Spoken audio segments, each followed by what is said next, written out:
Susan, welcome to Add to Cart. Thanks, Nathan. It's really great to be here. Well, thanks for joining us. We are recording this at the start of November, and obviously we've got Black Friday, Cyber Monday coming up, which all of retail seems that they're obsessed with at the moment, and they need to be. And your game is in merchandise and inventory, so we're really appreciative of your time at this crazy, crazy part of the year. Thanks, Nathan. It's going to be a bit mad. So what are you seeing most of at the moment? Are you seeing overstocks, or are you seeing retailers struggling to get stock on the shelves? Oh, it's I want to say it's both, but it's actually probably, one of everything. I've sort of been looking across the different businesses that we're working with. I've touched in with, a few different my team members to go, okay, let's really talk about what's going on out there. And I think there's so many different factors at play. I mean, we know these past 18 months, 2 years have been different, to say the least. And whether a business is, pure play e-com, whether it's a mix of stores and e-com, they're dealing with different scenarios and almost sort of different strategies for each. The type of product, whether it's branded or vertical, those are also affecting supply at the moment. And also very much what position were they in when things went wrong? I feel that sounds like a board game, but, and even what does when things went wrong mean? Like for some businesses, different border closures, where their store fleet actually sits. It's a totally different, game for everybody right now. And so you've got businesses that have got their stock trapped in stores, wrong season stock trapped in stores. You've got businesses, depending on their infrastructure and how ready they were for e-com or how quickly they got into, that e-com path, they have or haven't been able to deal with what's coming. Supply chains so different. Sluggish supply chains have become a real problem. People have been caught really flat-footed there. And even the culture of the business has been a factor, I think, in whether they're facing overstocks, understocks, because it's how quickly have they been ready to adapt and innovate, take a risk, or taking too much risk. Yep. So one of our clients has got, massive overstocks. They're a large variety retailer, massive overstocks sitting in stores. They've got so many late deliveries that summer is probably going to arrive late and then roll into winter. So it's not even just about right now. It's how much longer is this? Yeah, the knock-on effect. Yeah, the knock-on effect and the lag. And then we've got another client that's pure play online, and they're experiencing inbound problems, and then they're also experiencing their own receipting. So there's delays coming from their suppliers, heavily branded stock. They're having trouble with their own receipting, and then that's creating a dual problem for them. On one hand, they sort of understocked right now, but if all of that stock comes after the cyber events, yep, then they're going to be overstocked. If the cyber events don't perform the way they need them to, they're going to be overstocked. They've already seen a drop off as stores have reopened. They've already seen their demand drop. It's really tough situation, isn't it? It is. Are there any tactics that you've seen from retailers to try and take back some control of either that inventory in or inventory out, and try and get a little bit more planning and consistency around that?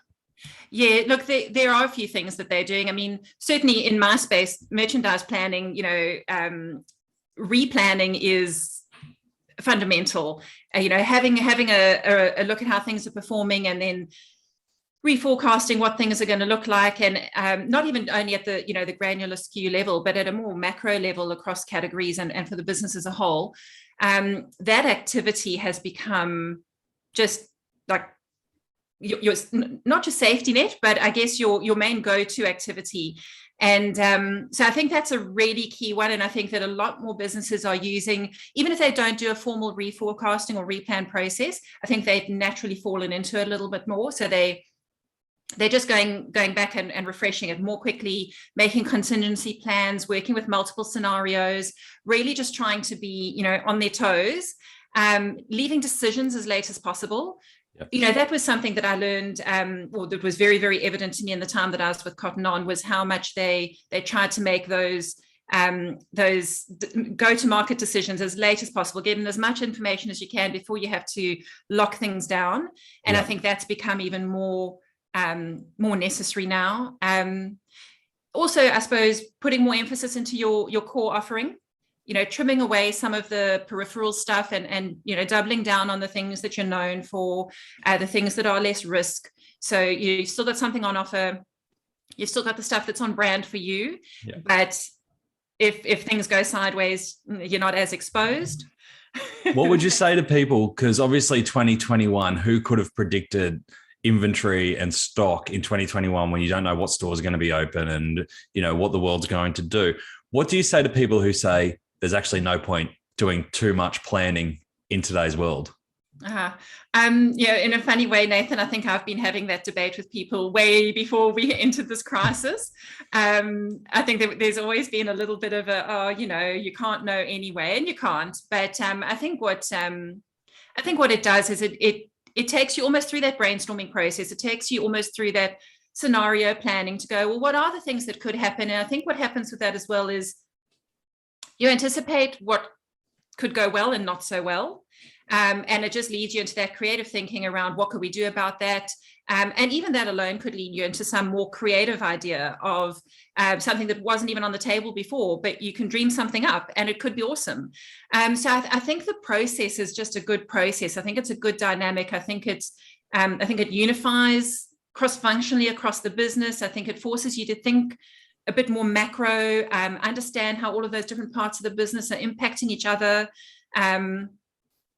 It forces you out of those silos. You can't just make plans on your own because those relationships are really heightened right now. But I think there's still a lot of value in planning ahead. I think you just have to be even more okay with the fact that they're plans. They're not facts.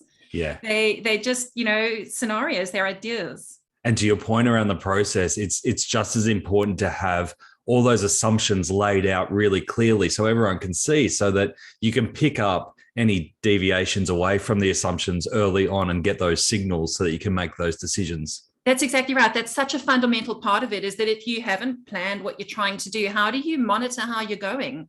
How do you know if you're on track? How do you know if you want to do more or less? So if you've got a plan and you can measure against it, it doesn't mean, that everybody is then in trouble afterwards, or you all sort of head down and feeling miserable that you didn't hit the number.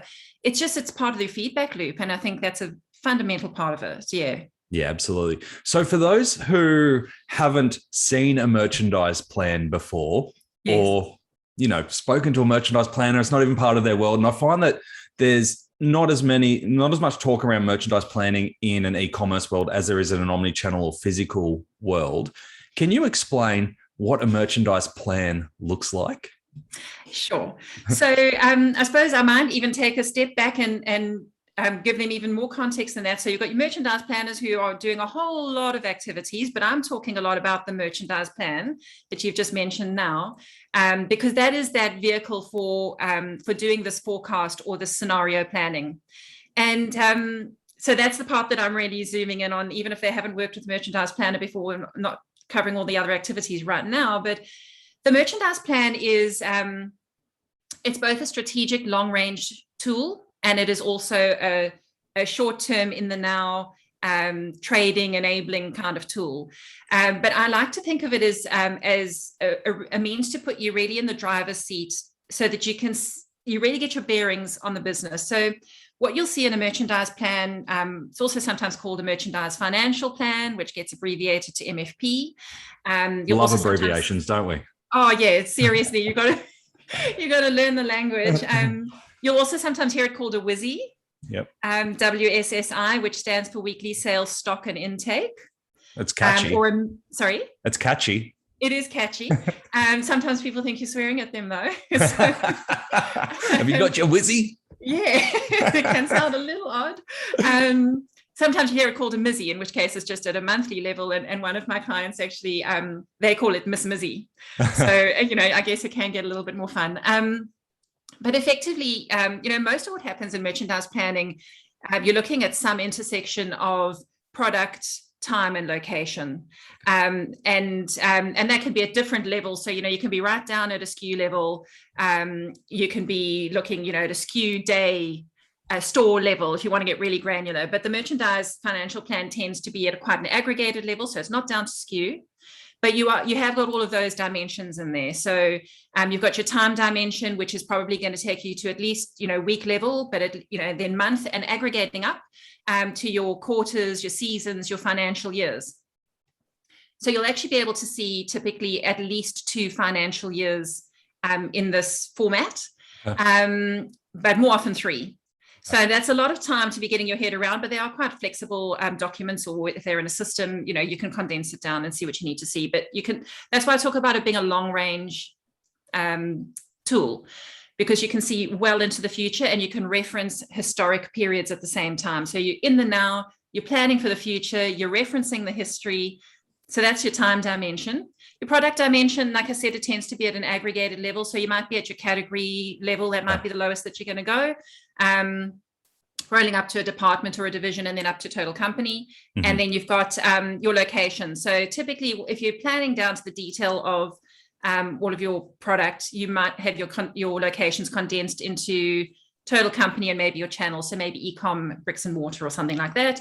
Different businesses have different structures, but those are your main dimensions that you're working with in there. And then you've just got a ton of planning metrics. So you're going to have all of your sales measures. You're going to have your intake or your purchases. So what are you buying? You're going to have your stock position. You're going to have your margins, both what you buy your stock at and the margin that you realize after you've taken your markdowns. Yep.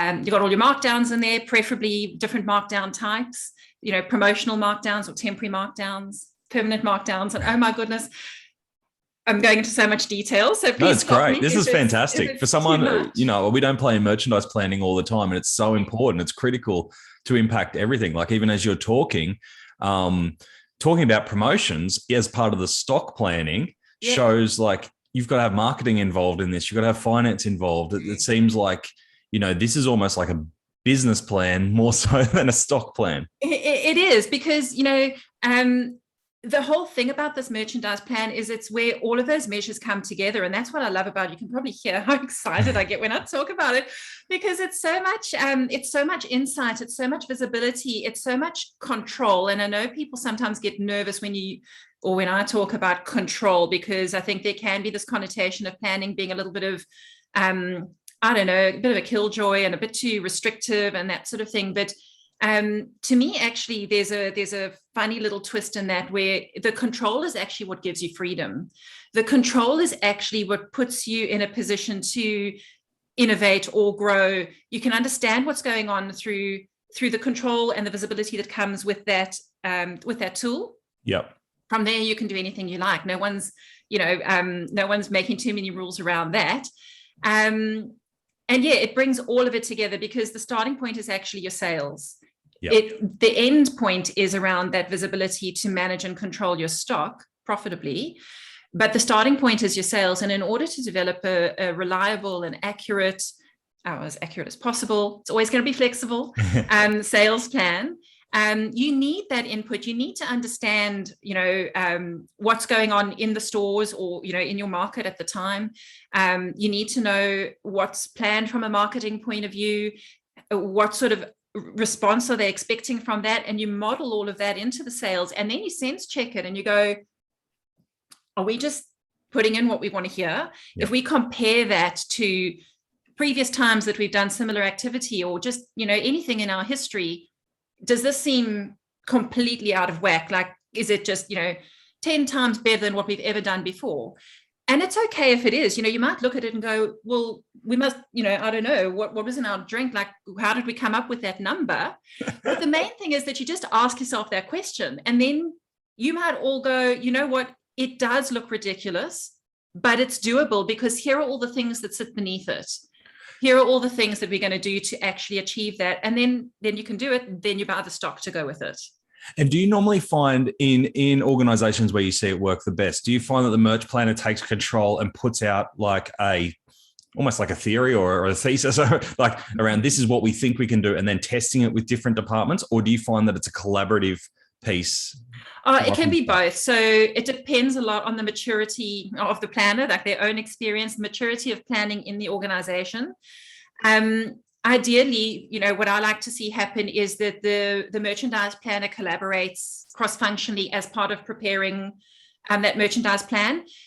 Typically, they will need to do a little bit of work first, rather than just sort of arrive with a blank page and to kind of, drag somebody through that very exciting process of replanning. It's good for them to sort of have a first pass, update the actuals and have a little bit of a forward view that they can talk people through.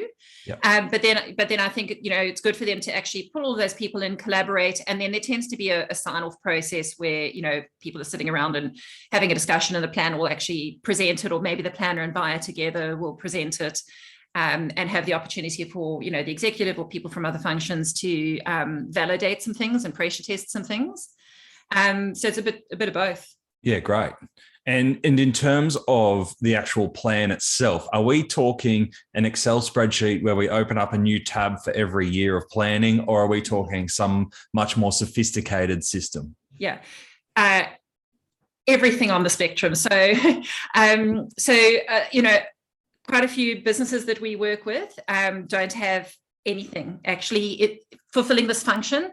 So, the one founder that I sat with at Online Business, when I sat and was describing it to her, probably a little bit less how I was earlier, but giving her a sense of what that merchandise plan would be, I actually could see her face changing color, and she said to me, I can just feel the weight dropping away from me when I think about what that would give me, that insight on my business.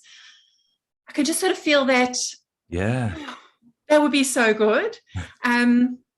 So the thing is that a lot of businesses don't actually have that. Of course, they would be doing elements of that process to be functioning at all, but a lot of them don't actually have it in that format. And with all of those metrics and the interplay between them that I was describing before, a lot of them don't have it at all. And then you've got some who are working in a version of Excel, and probably either just the whole company or a tab per category, and then they make a new one for the new year.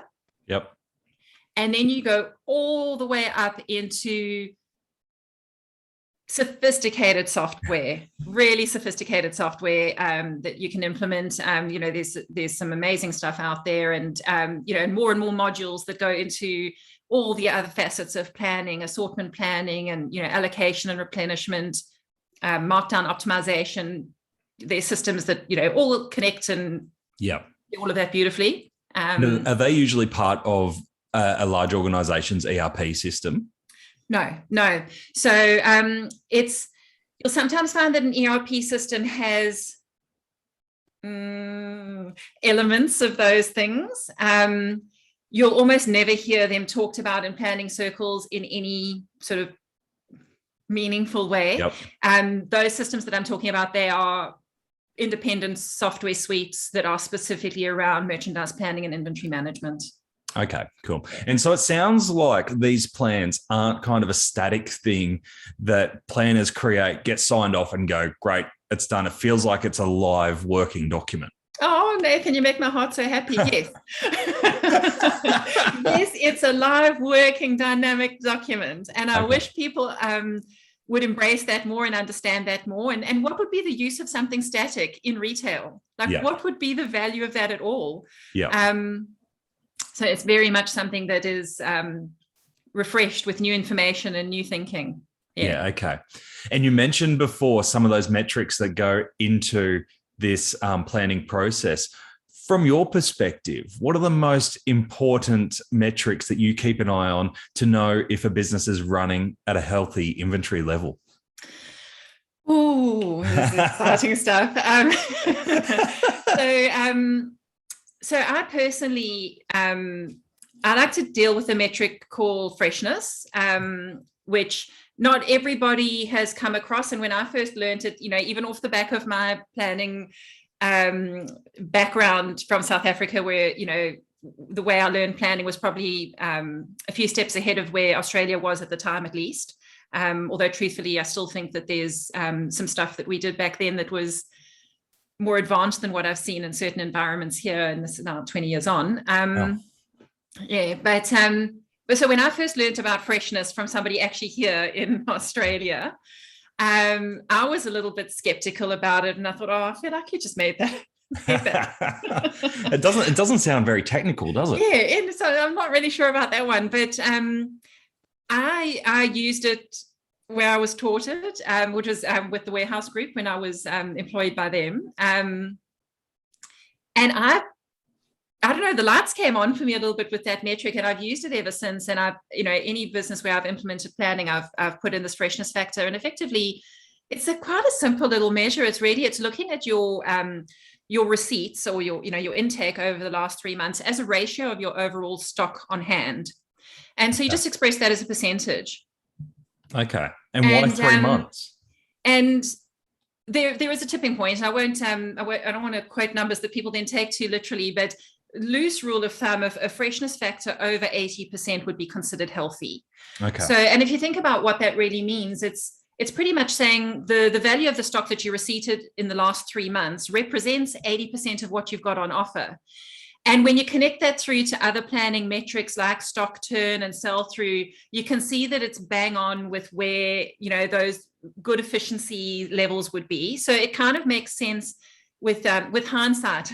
After I was like, what's that? I kind of go, I kind of see where it sits. It's not dealing with aging. So of course, if, if you haven't dealt with your old stock and so on, you can have distortion. But what I love about that measure, one, is simple. You should be able to calculate it with the information you have available. Data can be really challenging at times, but that one should be able to be achieved. But I have found it to be such a powerful indicator for profitability. Okay. So there are times that freshness factor should go up more. So, for example, coming out to a peak season, you're loading up your stock to do your big Christmas sales or your big, cyber sales or whatever it is. And of course, you'd expect your purchases to be a higher portion of that ratio. So you'd see your freshness factor going up closer to 100%. So you would expect it to move at different times. But looking at that freshness factor in relation to your profitability is gold. When you see it diving and you'll have it forecast into future, 6, 8, 12 months into the future, if you see that freshness factor dropping off, that you need to stimulate your markdowns, that you need to start, maybe your open to buy is getting strangled and you need to release more money into the business. So it's a really great indicator for that. Yeah, okay. In a similar way, closing stock margin, and it's another sort of quite fringy measure, but I use it heavily. Also a tremendous indicator for future profitability. And what does closing stock margin look like? So effectively, margin is the same calculation wherever you apply it. So most people are familiar with the sales margin. It's the difference between your retail and your cost divided by your retail value. Expressed as a percentage, but you can apply that same calculation onto your purchases. So, if you're buying something, what's the retail value of what you're buying? What's the cost value, the margin between the two? Divide that by the retail value. So, you might buy something at a 70 margin, but by the time you've taken markdowns and so on, your selling margin or your gross profit might be 60, for example. Similarly, your closing stock margin, it's the same calculation, but it is representing your overall stock that you own across your whole network, what's sitting in the DC, what's sitting in your stores, all taken together. And if you sum up the retail value of all of that stock and the cost value of all of that stock, do that calculation, you might find that your closing stock margin is maybe, say, 55. Yep. If you're buying in at 70, and you're trading at 60, for example, and somehow you're landing up in this really low closing stock margin scenario, as you then try and plan forward your future sales margin, if you don't have strength in your stock on hand from a margin point of view, it's telling you straight away you're dreaming. If you think you can achieve a 60 sales result off a 55 stock position. So it's all there in front of you. You just got to do the maths. Yep, you just got to do the maths, and you got to look at things relative to other things. Like, not take numbers as absolutes, but look at them relative to other things. So those are some of my favorites. I love a forward cover rather than a spot cover because, again, it tells you something about the future. Spot cover just tells you right now what's the position. And what does spot cover mean? Spot cover is just a relationship between your stock and your sales. So how many times does your stock cover the sales you just did? whether last week or last month, but I prefer a stock cover that looks forward. So instead of using your historic sales in relation to your stock, you use your forward sales. And you can only do that if you have a forward sales plan, which a lot of businesses might not, if they haven't got a merchandise financial plan in place or some type of plan in place. Yeah. That makes sense. On the freshness piece, the question that I had going through my head is, if I'm a retailer of, say, foot spas, and I go, foot spas, they don't go off, I could store them forever. The technology is not moving anywhere, so they'll always be in fashion. I know that I can shift a certain amount per year. If I go, it's actually cheaper for me just to buy a big bulk lot of them and store it in a warehouse for 2 years and just get them, trickle them out.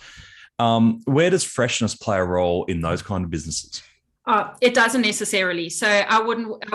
And it's such a good question, Nathan, because not every measure is relevant in every situation. And in that situation, if you've done that maths and that analysis to go, actually, there is a better benefit for my business in terms of buying in bulk, the volume discount that I got for that, offsets what I'm paying in storage to hold it for that long. It offsets whatever the associated costs are of tying up my capital, because I spent the money on that stock. Now it's sitting there and not doing anything for me. If you've taken those sorts of things into consideration and that's a better decision, go for your life. And then freshness wouldn't be a factor there. And it wouldn't be as much in heavily core or repeat type product. Because it's effectively the same thing, but you can still see a lag happening if your OTBs become very constrained. So you can still take something out of it, but I wouldn't force a freshness factor into that scenario. Yeah, but it'd have to. The points that you made in there were really good in terms of it has to stack up financially, because it's not just the cost of buying it. It's that you've got to see that stack of goods sitting there as a pile of money that you could be doing other things with. That's actually costing you money because it's a warehouse that you're either renting or owning. There's a lot that goes into it. And if you're borrowing money to pay for your stock, well, you're paying interest on the money you borrowed. And also the longer you're sitting on something like that, and I'm not saying don't do that, I'm saying do your homework. The longer you sit on something like that, the more chance also that you do get caught in an obsolescence position. Because you can't know what else is going to happen in the market. You can't know what your competitors are going to do. And even if they don't innovate into a wonderfully different foot spa, maybe they will go into some kind of price position that you can't follow them into. And now you're sitting with all of this stock that you actually can never go to that same price point. So there isn't indefinite safety in repeat product either. It feels like it kind of ties back to your original point around the retailers that are doing well are those that can make decisions late and be more flexible. And if you've already locked into your position, then you take that kind of weaponry out of your tool belt already and it's done. So Susan, you see a lot of merchandising and inventory strategies across omnichannel, physical and e-commerce. Is there anything that you're seeing, especially around e-commerce businesses, that are using inventory and planning to differentiate themselves? I suppose I am. I think, the thing with e-com in particular is this question around width, because you're not constrained, obviously, by the four walls, which we know. But while it might only be a digital presence when you are an e-com store, the stock is still physical. So you still own it. And I think there can be a real risk there around width, range width, because you don't have that kind of hard stop.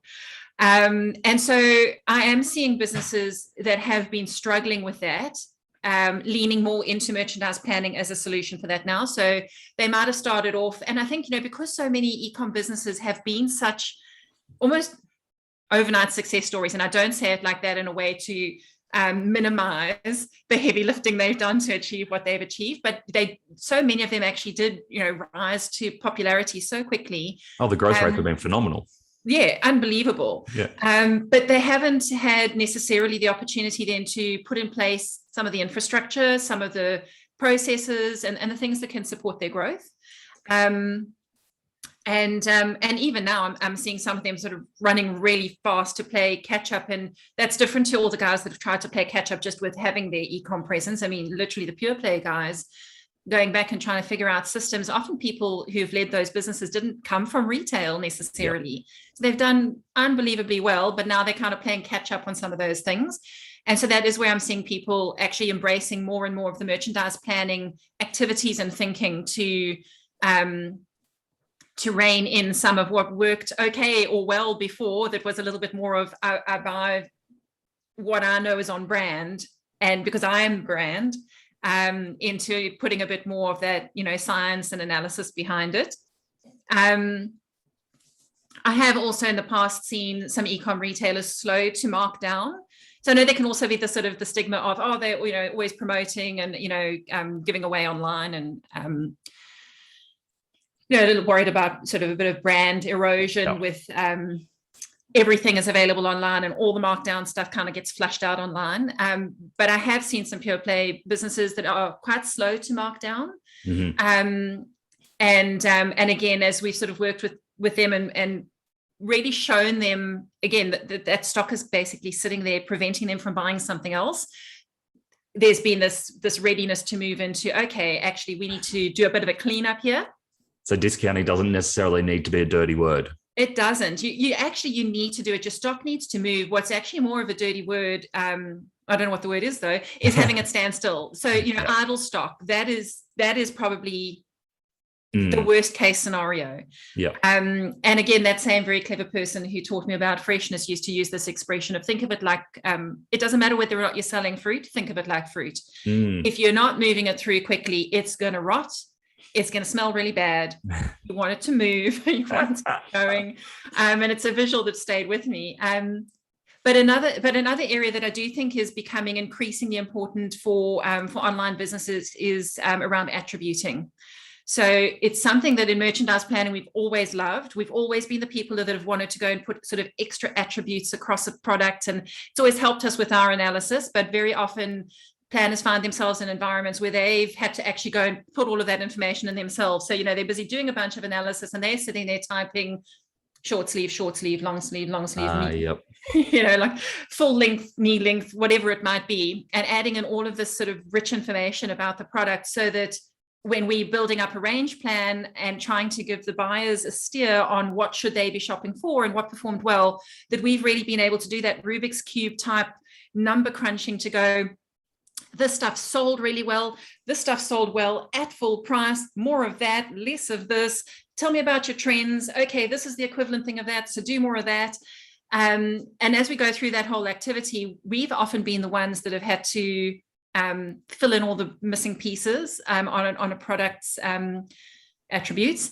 But I think that is getting more and more focused now, and there's some really great technology coming through there as well that's enabling that. And I think that's going to be pretty powerful because it goes into search and it goes into helping your customer navigate your website. And so I think that's quite important because it's offline, so you want to give the customers the best opportunity to understand that product, to find it, to know what it is, and make that decision easily.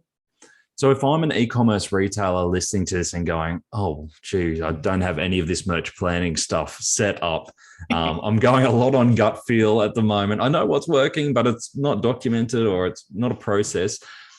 What are, say, a couple of simple tips that you would recommend for these businesses to get started in creating that process? First of all, I'd say, okay, well, you're not alone. So take a breath. But I think, they probably are doing more than they realize. It probably doesn't have a label. I think one of the most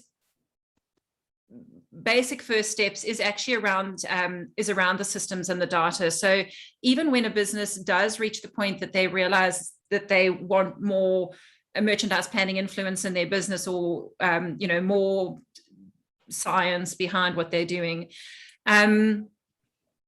the stumbling block often still will be data and systems. And there's a lot of businesses that are working on Google Sheets, which I don't even like Google Sheets as much as I like Excel.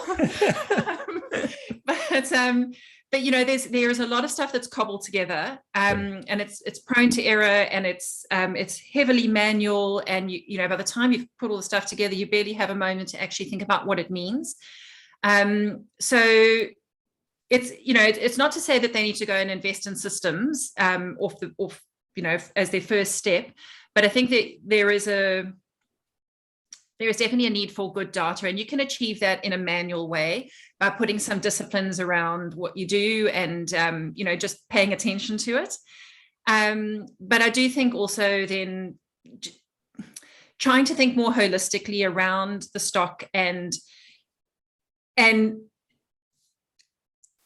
looking at it from different angles so that you can really see where the profitability comes in, having that top of mind more so than I think people typically do, not being overly sales oriented. Of course you want to drive sales, of course you want to have sales growth, those things are key, but you don't want hollow sales growth. You don't want sales for the sake of sales, and it's not actually able to keep the business ticking. So I think having that awareness, just really lifting profitability up, up awareness scales, getting a focus onto data.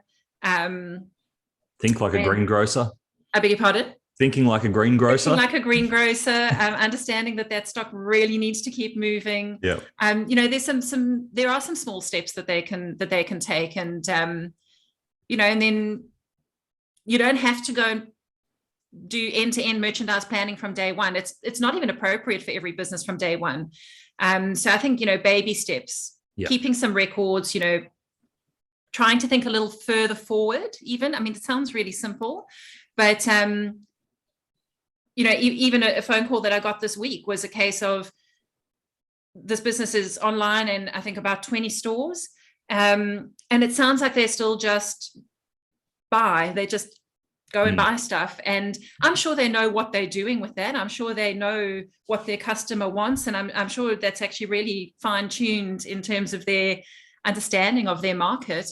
But the quantification that goes around it and how to actually manage that stock through its life cycle and those sorts of things, those aren't as established, and certainly not for that business. So I think just thinking forward a little further and going, okay, it's not just about now, it's not just about this buy, it's what's the life cycle of the stock? Where's it going next? How will I exit it? Just trying to extend that horizon, I think, would be helpful. Do you foresee that there's big competitive advantages coming or available right now for organizations that have really strong data that can be used to kind of automate and predict stock levels without a human intervention? I was going to say yes, right up until your last statement, the human intervention part. Yeah. So I'm I love systems, and I love how much more efficient you can be, and I love how accurate they can be, and all of that stuff. So I think, I'm pro systems, powerful, awesome. And I think there's massive opportunity still there. I'm less convinced on the lack of human intervention part, because I do still think that or at least in the short to medium term. Mm-hmm. I'm not saying that we won't, all be in space rockets in the future. But I think what I am saying is that when I look at how undeveloped a lot of retail environments still are, how immature, that not even just the process and the technology or the methodology and tools and so on, but actually the thinking is, I feel like there's a really long way to go for a lot of retailers still. And if you don't have that thinking, I don't think that having the systems, the sophisticated systems, will get you all the way. Mm-hmm. I think they'll do the bulk of it. I still think there will be decisions that need to be made with that require an in-depth understanding, that require more than pressing the buttons. Yeah. At least in the short to medium term. Longer term, we could be on the moon. So for people who are going, I would love to train myself up or train my team up in understanding that merchandise thinking better, what resources would you recommend for them? Oh, well, Nathan. Yeah. This is plug time. Come on. Is this the plug part? This is the plug part. No, look, the thing is that I always count myself really lucky that I had the start that I did in merchandise planning, but that was back in South Africa. And when I came to Australia, I found planning a lot less developed here. And I don't mean to disrespect anybody in that statement, because it's the same as when I joined Cotton On, and planning wasn't super established there at the time. And yet they were super successful. Yeah. So it was super successful before I got there, and before we started doing anything with planning. But why they wanted planning at the time was they said, what served us well for the first 20 years is probably going to be different to what serves us well for the next 20. And we think merchandise planning is part of, the picture for the next 20. So I don't disrespect what anybody's achieved so far. It's just that the planning approach has been probably underplayed. And so you tend to find in a lot of businesses here that planning's been owned by finance because it's had to do with how do we spend our money. Yes. Or give it back. Or that it's been an extension of a buyer or category manager's portfolio. And then people in those roles in varying degrees would or wouldn't have a leaning towards some of that stuff. And so it's kind of been learn it on the job, learn it from someone who went before, but that someone who went before might not necessarily have known that much about it. So I actually think it's been an incredibly difficult environment here for people to develop planning knowledge and skills. And through the different roles that I've had, I've recruited and trained planners over and over again, and built training programs and all sorts of things in my employed positions. But now, as part of Smart and Planning, we've built a merchandise planning course. So we have an online training program called Merchandise Planning Foundations. And I recommend that because it took me, I think it was a little bit of a love project. I didn't necessarily think it would necessarily be super popular, but it was something I absolutely needed to do because I had been through so many situations of having to train people. I needed to just get it out of my head and park it somewhere. Yep. But of course, it's I've always talked about grow your own, because planning's always been in short supply here. Even the sponsorship rules have changed around that. You can't import planners the way you could. Yep. But yeah, I think grow your own. We've put together a program to do that. So I recommend it. And we've had super feedback from people who already are established in their planning careers, people even at planning manager level, general manager, finance roles. So I think because I think some of the mindset is covered there as well. It's not just about going and learning your retail maths, because that'd I'd also fall asleep. I think because we try to capture so much of the mindset and the thinking that goes with it, I think that also fills in a lot of gaps and makes people go, now I get it. Now I understand why that matters. This is the why, not just the how. Yeah, exactly. Yeah. What kind of, and we'll put a link in the show notes and the blog to the course as well. What attributes make a good planner in all your experience? If you kind of put the best planners together, are they analytical? Are they creative? Like what's... I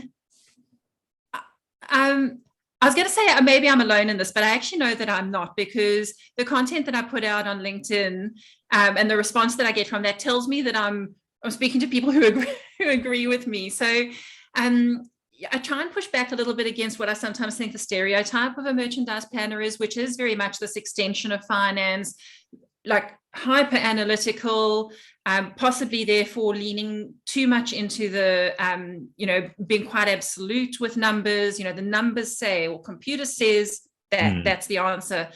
And to me, that's not what planning is at all. And confession. So here we go. Yeah. So I've never actually considered myself a numbers person. Mm-hmm. I hope none of my clients are listening. And if you spoke to my brother, who has got is a chartered accountant by profession, and you asked him about, me trying to learn maths and science back at school, like he would have PTSD kind of reactions. And why I'm saying that is because planning does require attention to detail, and it of course it helps to have that analytical and numerical aptitude. But there is so much more to it, and I actually think that if you overemphasize that, you miss a really big chunk of what's important to be successful in merchandise planning, which is much more into the commercial thinking. It's much more into that business acumen. And I think that's actually why I landed up falling into merchandise planning.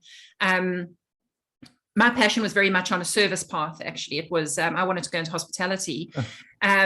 But I fell into merchandise planning because of the degree that I did, which was a Bachelor of Business Science. And the company that employed me and trained me used to seek out business science students because of that commercial acumen. They knew that they were people who would succeed in planning, not because we had done, stats or maths or whatever it was, but because of the broader business thinking that we had developed through the course of that degree.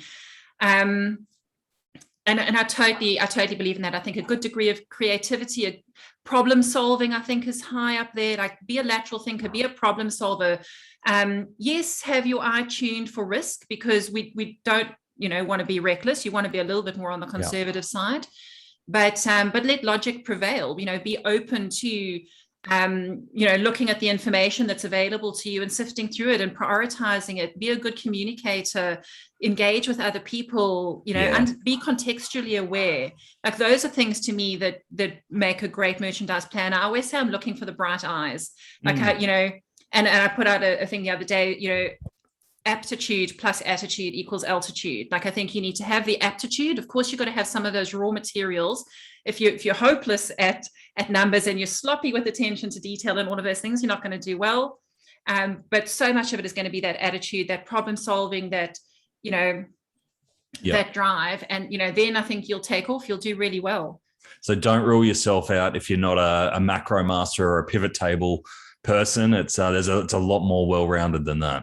Yeah, and so much of that stuff can be learned, but I think if you've got the right just that right combination of and that interest and that love for retail, you've got to be fascinated with it. You've got to you've got to be that. Yes, it takes it. Retail is a special game.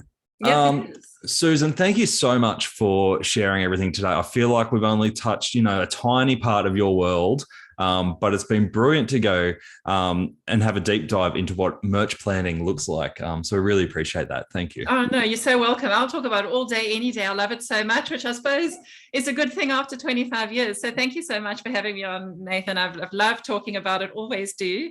And I hope it helps. Beautiful. Now, if people are listening to this and are wondering how they can get in touch with you, what's the best way to do that?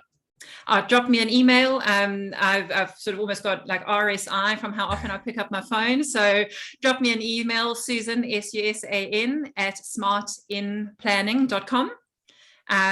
Or check out our website or my LinkedIn profile. There's tons of places you can find me. Beautiful. And there's so much good content too. You consistently put out some great stuff on LinkedIn. So thanks so much. Worth connecting. Go and do it. Susan, thank you. Thanks a lot, Nathan. Take care.